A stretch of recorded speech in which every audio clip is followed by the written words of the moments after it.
Muy buenas tardes, amables televidentes. En el día de hoy tenemos una invitada muy especial que siempre hemos tenido el gusto de tenerla porque es mucho lo que nos enseña. Tenemos a la doctora Amparo Arévalo, que es la notaria segunda, es abogada. Y vamos a hablar sobre diferentes temas de los trámites que se hacen en notaría.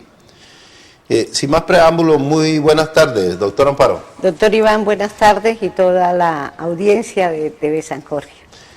Mire, Amparo, nuestra idea es ilustrar un poco a la gente sobre todos los diferentes temas que se tratan en las oficinas. En este caso, lo que se hace en notaría.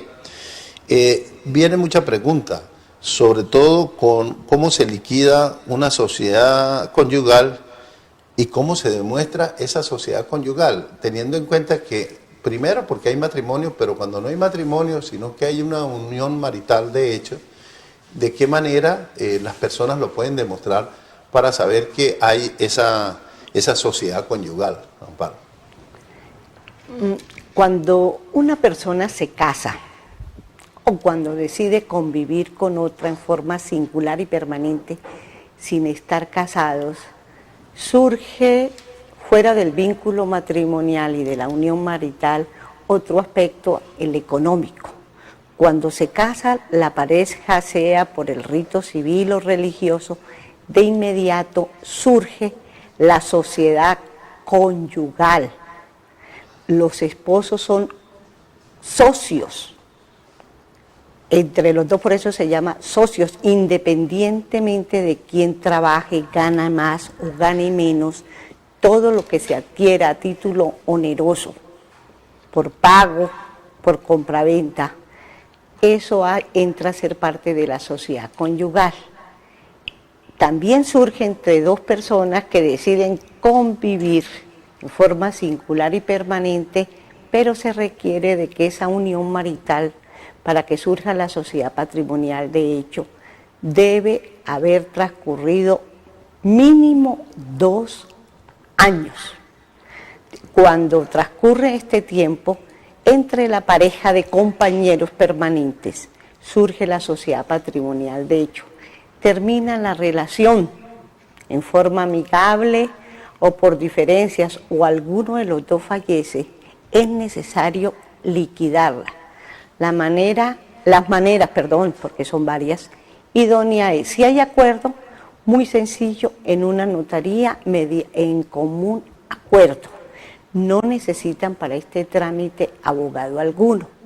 Si hay diferencias entre ellos que no pueden conciliarlas, debe necesariamente acudirse a un proceso contencioso de los juzgados de familia para liquidar la sociedad conyugal que termina en una decisión judicial que es la sentencia. Entonces si las parejas, es a veces muy fácil hablarlo, pero en la práctica resulta muy difícil en algunos casos llegar a venirse y lograr el acuerdo que sería lo esencial. Aquí el trámite que se logre hacer de común acuerdo pues tiene 2 ventajas desde el punto de vista económico y también digamos la celeridad, la brevedad, es muchísimo menos tiempo que se puede dar este aspecto. Bueno, Amparo, yo estuve leyendo por ahí una sentencia en la cual un policía tenía una compañera y en una de sus actuaciones falleció. La compañera permanente tenía como 2 años, quería hacer valer a su favor los beneficios herenciales que podía tener. Sin embargo, por el otro lado estaba la mamá defendiendo esos intereses del hijo y el fallo que saca la corte es en favor de la mamá, más no en favor de ella. ¿Y qué alega? En que él esporádicamente era que la visitaba, ¿sí? Y que no se daba lo que se debía dar, que era que tuvieran techo, que tuvieran lecho y que tuvieran mesa. Es decir, tenía que casi que convivir con ella, ser ese como un hogar, haberla de pronto afiliado a un seguro, es decir, que sí realmente fuera la compañera permanente.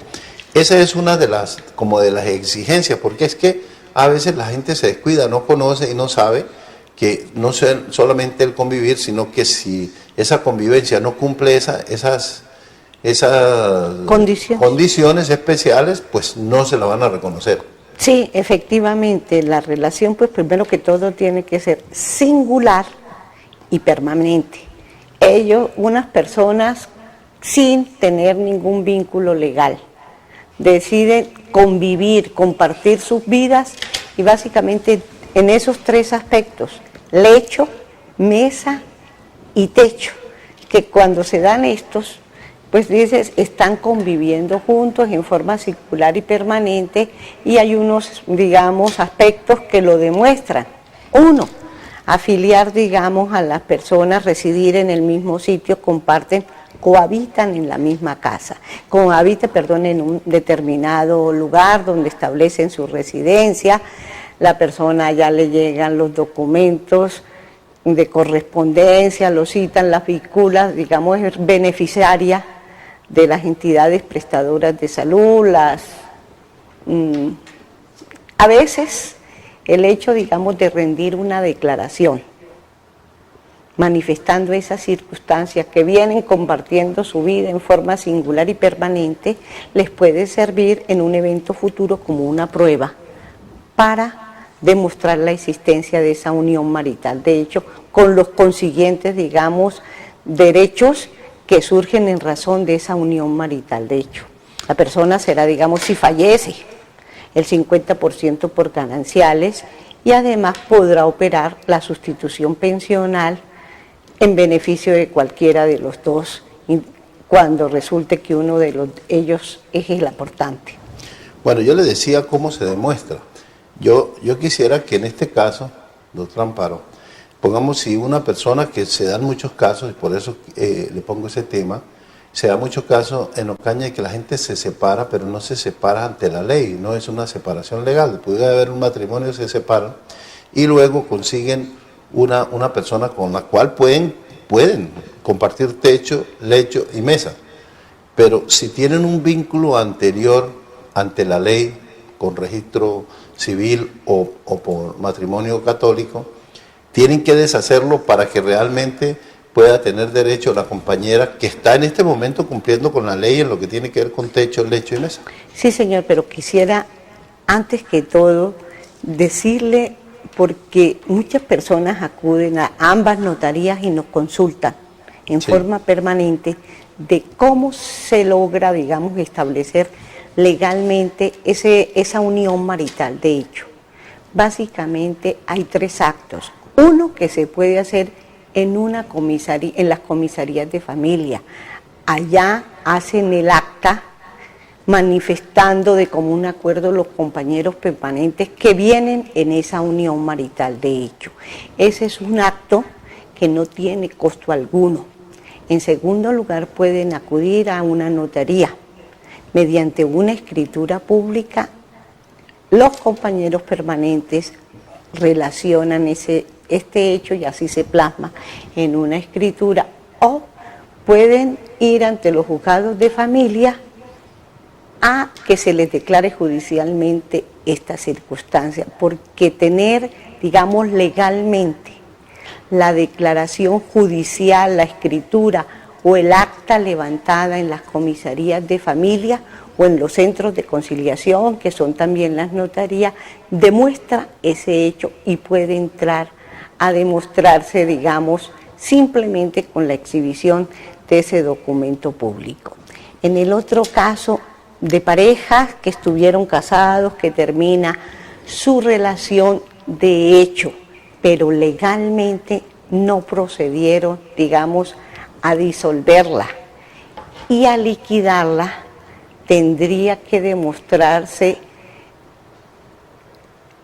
legalmente que se dio o no se dio la circunstancia. Si no se liquidó la sociedad conyugal que existió en forma, digamos, a raíz del primer matrimonio, esa seguirá vigente y no va a existir para la nueva pareja esa sociedad patrimonial de hecho. Esto es una circunstancia ¿Qué se descuida cuando las personas fallecen o terminan la relación?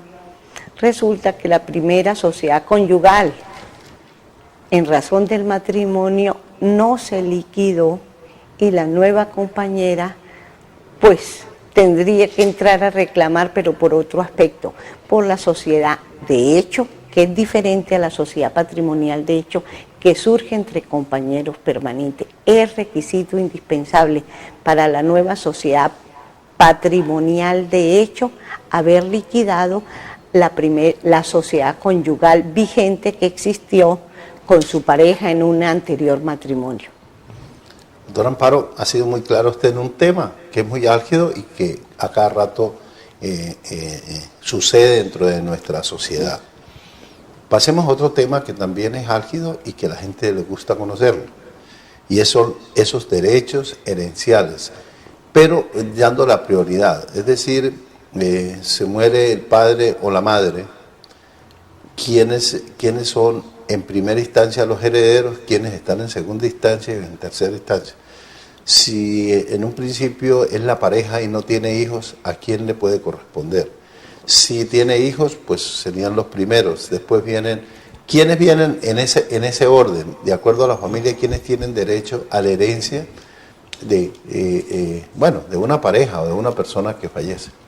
Sí, mire, el aspecto natural que juega indudablemente para conformar una familia son los sentimientos, y efectivamente, partiendo de los sentimientos, así están los órdenes hereditarios.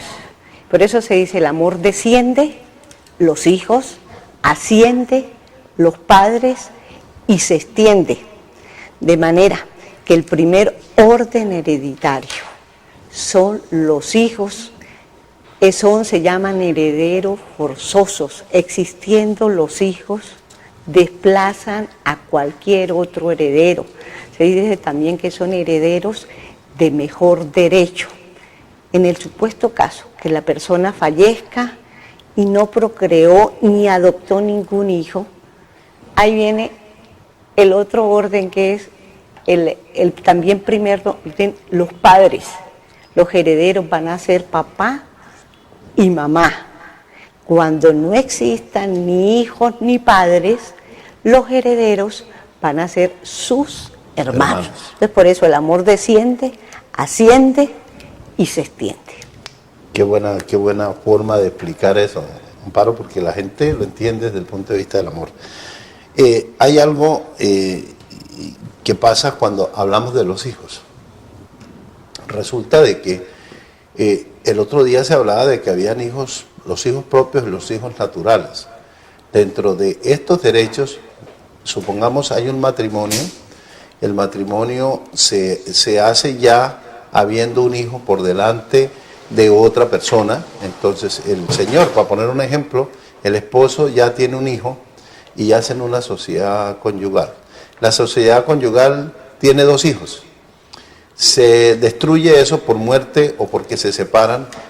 ¿De qué manera se va a repartir esa herencia o esos bienes que tienen esa pareja con relación a los hijos? Primero que todo, para la ley, todos los hijos son iguales. Hay hijos extramatrimoniales, nacidos por fuera del matrimonio, hijos legítimos, los que procrea una pareja estando legalmente casada, y hay los hijos también adoptivos que deciden llevar la pareja o una sola persona que es permitido y es viable, adopta, hace como suyo una persona con el que no se tiene ningún vínculo de consanguinidad, previo proceso de adopción y que salga una sentencia. Estos 3 hijos son para la ley iguales en derechos, y por ende cuando la persona fallece, la herencia se va a transmitir en partes iguales a los hijos habidos, procreados por fuera o dentro del matrimonio o que hayan adoptado. Si la persona, digamos, se casa y tiene unos bienes, va con unos bienes, se llaman bienes propios, esos bienes no van a ser parte de la sociedad conyugal. Pero las personas ambas se casaron o decidieron convivir y todos los bienes que adquirieron fueron dados dentro de la unión o el matrimonio. Fallece alguno de los dos, el 50% corresponderá al esposo o al compañero por los gananciales, y la herencia se reparte por partes iguales entre los hijos. En el evento en que la pareja no llegare a tener hijos, la herencia sería, si existen padres, para los padres, y si no existen padres ni hijos, sería para la cónyuge o el cónyuge y los hermanos. En el caso que yo le explico, que yo le preguntaba a doctor Amparo, es porque se dice que todos van a recibir iguales, pero resulta que en este caso, si se divide en dos el patrimonio, la mitad le toca a la señora y la otra mitad le toca al esposo. Y el esposo tiene 3 hijos y la señora tiene 2. Entonces, la mitad del esposo hay que dividirla en 3. Sí, viendo quién fue el causante, porque si la persona, digamos, quien falleció fue el esposo, el hombre, por decir algo, y él tenía 3 hijos. 2 con la señora y uno por fuera. El 50% sería para la cónyuge y el otro 50% entre sus 3 hijos por partes iguales. Sí, exacto. Entonces, en ese caso, se daría que le tocarían más parte, porque si falleciesen los dos, le tocaría más parte a los 2 hijos del matrimonio que al que había quedado por fuera, pero por esa simple condición. Sí, porque se va a levantar. Porque primero se divide la sociedad, ¿verdad? Y el 50% del patrimonio le toca a uno y el otro 50% al otro. Porque los hijos después con posterioridad heredarían cuando falleciera, digamos, la madre, el cónyuge sobreviviente. Ya. Bueno, hay otros derechos que también entran en sucesión y es cuando, especialmente en los campesinos, y se da mucho en la ciudad también, cuando no tienen legalizados los terrenos o no tienen legalizadas las construcciones que hicieron. Y esa herencia que viene a ser como por posesión, también se debe aplicar a los herederos. Es decir, sí, claro, los hijos. Así no haya la propiedad, pero sí la posesión hace parte como de una propiedad. Efectivamente, la posesión se transmite.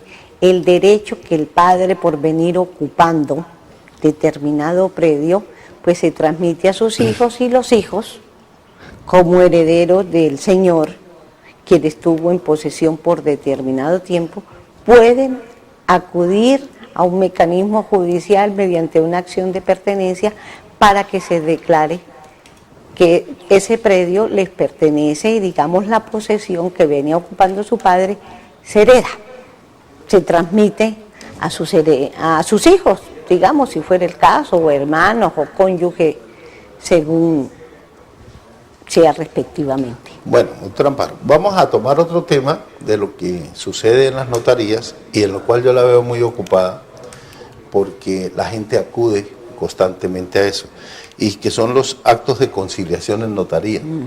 La importancia de esos actos en la medida en que evitan un proceso muy largo que pueda existir y el sello que esa conciliación tiene como cosa juzgada. Quisiera que esa parte se le explicara un poco a la comunidad.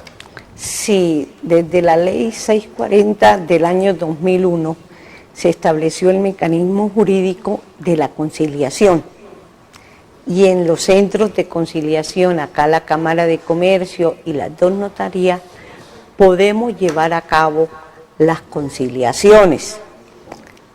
Si las partes se avienen, logran el acuerdo, pues se evita un proceso judicial, termina la diferencia.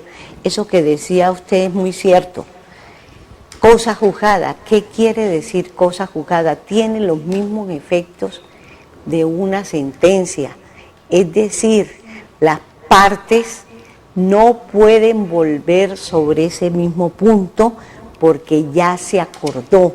Entonces, el acta que plasme el acuerdo, lo que se concilió, tiene los mismos efectos de una sentencia, hace tránsito a cosa juzgada, pone fin y no se puede volver sobre ello.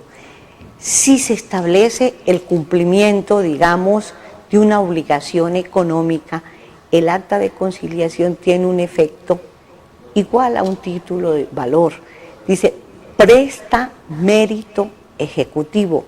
Con esa acta levantada, suscrita por quienes conciliaron, pueden, a quien se le incumplió el acuerdo económico, entrar a demandar. Por eso también dice, presta mérito ejecutivo.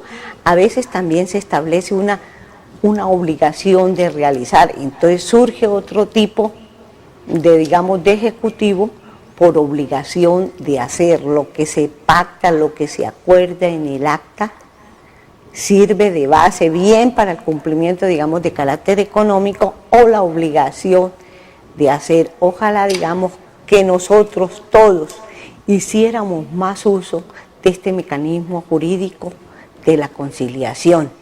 ¿Cuántos y cuántos procesos judiciales se evitarían, digamos, tras que las partes lograran el acuerdo? Incluso para tramitar algunos procesos judiciales está como requisito previo, se llama requisito de procedibilidad, que realicen las partes esta conciliación, que acudan en primera instancia a los centros de conciliación para mirar si se logra este acuerdo extrajudicial que pondría fin al litigio futuro que se puede precaver.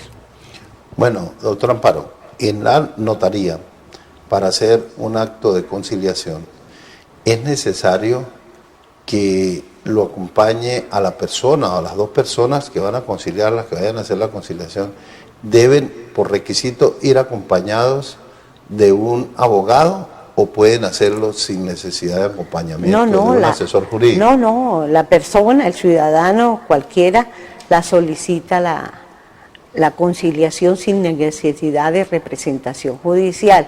Si la persona, digamos, el convocado, no puede asistir, le puede conceder, eso sí, su representación ahí a un abogado para que lo represente con la facultad de conciliar. Le otorga también esa atribución para que decida, para que concilie, para que arregle por él.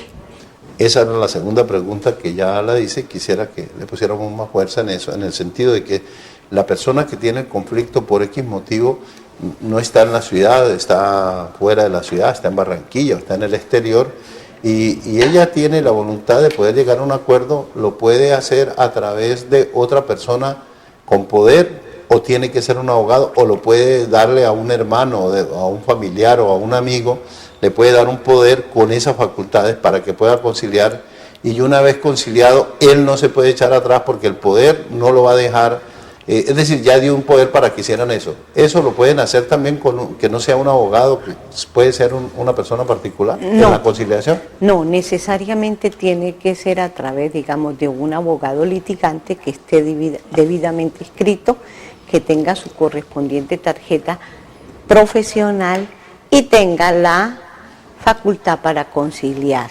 A esa diligencia de conciliación, los solicitantes, quienes peticionen la diligencia de conciliación, deben acudir personalmente y, si dieron poder, pues acompañados de quien los represente, del abogado litigante. En algunos casos, cuando el solicitante tiene su domicilio en esta ciudad, tiene algunas circunstancias que lo incapacite, sí puede únicamente acudir su representante judicial. En todos los eventos se requiere como requisito de validez de esa diligencia que quien solicita la conciliación debe acudir a la notaría o al centro de conciliación a esa diligencia de conciliación. El convocado lo puede hacer personalmente o a través de un apoderado judicial. Bueno, hay notarios, notarias todavía antiguas que de pronto no tenían requisitos para poder ser notarios, de que sean abogados. Para que puedan conciliar en este tipo de temas, debe tener mucho conocimiento en derecho, el notario, debe exigir que sea abogado. Pues prácticamente casi todas las notarías del país estamos al frente de ellas abogados titulados. Hay unas clasificaciones de notarías primera, segunda y de tercera. Primera son de las ciudades principales del país, de las ciudades, digamos, intermedias, como es el caso nuestro, esos son notarios de primera que necesariamente tenemos que tener la calidad de abogados con más de 10 años de experiencia profesional.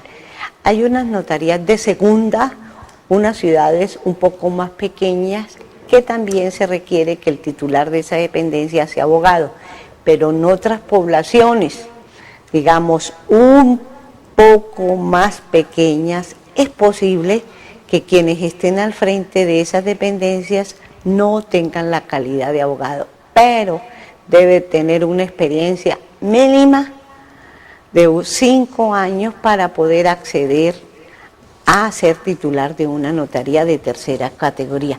Prácticamente en toda esta región nuestra, las notarías estamos al frente, abogados titulados, a excepción, digamos, de la notaría de Ábrego, pero la funcionaria encargada de ello es una persona que tiene requisitos más que suficientes por tener más de 20 años de estar al frente de esa notaría. Creo que la doctora Blanca es la única que no es abogada, ella es profesional en otra rama, pero tiene una experiencia precisamente en materia y está facultada, porque así lo establece, que 960, que señala las condiciones para ser notario dentro de la República de Colombia. Doctor Amparo, cualquiera de los televidentes en este momento puede decir, hola, yo podía arreglar tal proceso conciliando, voy a ir a la notaría. ¿Qué debe llevar, qué debe hacer? ¿Cómo se inicia ese trámite para poder hacer una conciliación? Si una persona quiere y la otra no, hay forma de hacerla ir allá a ver si se llega a una conciliación. ¿De qué manera él debe acudir a la notaría a pedir una conciliación? Bueno, básicamente nosotros atendemos en 2 materias, en el área civil y en el área de familia. Entonces, no en la parte penal. Ni en penal ni en laboral, porque para ello están, digamos, las inspecciones del trabajo. Nosotros no podemos conciliar en los otros aspectos jurídicos. En algunos comerciales, diferencias entre los socios, en algunas oportunidades es posible tratar sobre ello, pero más que todo en familia y civil, no, simplemente la persona en un memorial solicita la diligencia, se convocan, la persona, digamos, él a quien se le peticiona que acuda, puede acudir y decir sí, concilio o no, no acepto, no tengo ninguna propuesta, y se levanta un acta señalando, reseñando que no surgió ninguna fórmula de arreglo, es decir, se da por fallida la diligencia. En otras oportunidades, el convocado simplemente no va, deja pasar el término de 3 días y no justifica su asistencia.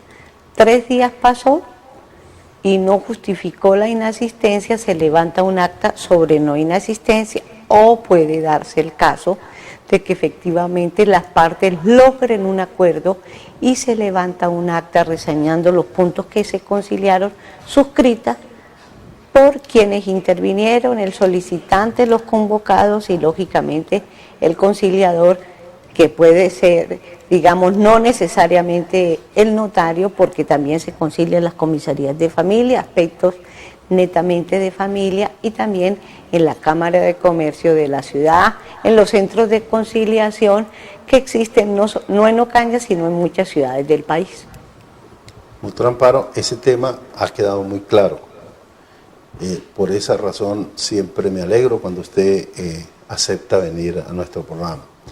Viene otro tema un poquito más corto, puede ser, que tiene que ver con los matrimonios y los divorcios, que son dos actos que también se hacen en notaría y que en esta época está la unión libre, pero la gente que quiere legalizar esas uniones van y lo hacen en notaría.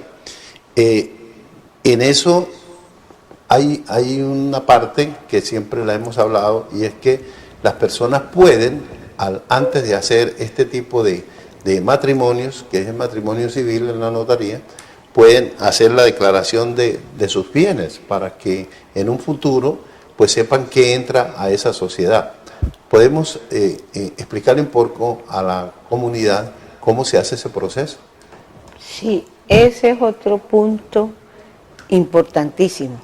Nosotros los colombianos en general no tenemos esa cultura de establecer en forma previa al matrimonio, de común acuerdo entre la pareja, de establecer cómo va a manejarse la futura sociedad conyugal que surge entre ellos o la sociedad patrimonial, de hecho, que se va a dar. Me digo, nosotros no tenemos esa cultura. Cuando realizamos el matrimonio de un colombiano con un extranjero, ellos generalmente traen el acuerdo premarital, prenupcial, como un requisito más que acompaña. Estas se llaman capitulaciones matrimoniales si las personas deciden casarse a través de un vínculo civil o religioso. Si no lo van a hacer a través de legalmente, pueden firmar de común acuerdo una escritura, las capitulaciones premaritales. Y en forma, digamos, previa, antes de, deciden cómo va a funcionar esa futura sociedad conyugal, en el sentido de que dicen, los bienes propios que yo tengo sí van a ingresar a la futura sociedad conyugal. Los réditos, lo que va a producir esos bienes propios, si entran o no van a ser parte dentro de la futura sociedad conyugal o patrimonial. Los bienes que adquiramos cada uno de nosotros a título oneroso no van a ser parte. Hay un hecho también cierto, las personas a veces sabemos, digamos, con quién se casan, pero nunca con quién se separan. Y tamaños, problemas, diferencias enormes, irreconciliables por este aspecto. O en algunos casos, las parejas ven su relación matrimonial o marital deshecha y se amarran del aspecto económico para no dar por terminado esa relación. Entonces, ojalá que poco a poco vamos haciéndonos en la necesidad de establecer previamente ese acuerdo prenupcial económico antes de casarnos. Hay algo que yo creo, Amparo, y es que en el momento del matrimonio está reinando el amor. Sí, claro. Y como el amor está por encima de todo, todo es de todos. Pero sí, ya lo que usted dice, los extranjeros, por su misma experiencia, por su misma cultura, saben que puede pasar cualquier cosa, sí, que es una sociedad normal que se está haciendo. Entonces, en la parte económica, pues para evitar futuros problemas, hacen lo que usted llama, y así se llaman las capitulaciones que se pueden hacer en notaría y evitar unos problemas económicos posteriores y unos gastos también económicos en ese tipo de pleitos que a veces hasta los que más pierden es la misma pareja. Claro, los que más pierden, y los hijos, porque digamos los ponen como árbitros para decidir a los hijos que procreó la pareja. Entonces, ojalá que nosotros poco a poco vamos formándonos y hacer este documento. Para que sea válido se requiere que se tramita a través de una escritura pública. Doctor Amparo, no sabe cuánto le agradezco, y la comunidad también, por este programa tan didáctico, tan educativo que acabamos de hacer. Le agradezco mucho su presencia, le dejo unos segundos para que se despida de la comunidad. Con muchísimo gusto, porque yo sé que nos ven y escuchan buena parte de nuestro municipio y acuden a la notaría, que pueden hacerlo no solamente a la segunda, sino también en la primera, para buscar la asesoría, la dirección en estos aspectos tan vitales y que se dan permanentemente porque afectan, digamos, el devenir. Todas las personas, de una u otra manera, estamos vinculadas, digamos, con el derecho, porque tenemos, digamos, en el aspecto de que siempre tenemos poco, mucho, muchísimo, siempre tenemos unos bienes que cuando nosotros fallezcamos, que se transmiten a nuestros herederos, podemos disponer. Nosotros tenemos la existencia de la propiedad privada y en razón a ellos, dadas las condiciones económicas de todos, podemos adquirir y disponer de los bienes. Doctor Amparo, nuevamente muchas gracias, muy amable, amables televidentes, por el día de hoy. No es más, nos vemos dentro de 8 días con otro programa de mucho interés y un invitado muy especial. Muy amable y muchas gracias. Sí.